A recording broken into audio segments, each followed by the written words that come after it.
ভাইয়া তুমি কি করো? উম, দোকানে আছে এখন। কিসের দোকান? জুতার দোকান। তুমি তাহলে তো টাকা ঢুকে ইনকাম করো। হ্যাঁ হ্যাঁ হ্যাঁ। কোন ক্লাসে পড়ো? ক্লাস 5-এ। দোকান কবে থেকে?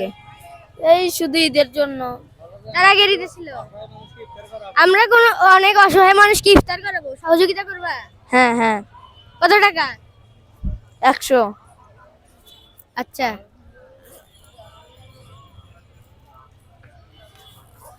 আর তোমার যে আমি বললাম যে মানুষকে ইফতার করাবো, আমি তো নাও করাতে পারতাম। তোমাকে যদি অন্য মানুষ বলতো যে আমরা অসহায় মানুষকে ইফতার করাবো, তুমি কি দিতা? অবশ্যই দিতাম।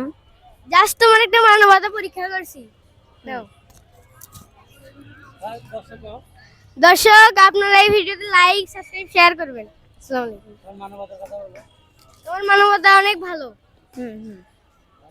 ধন্যবাদ তোমাকে।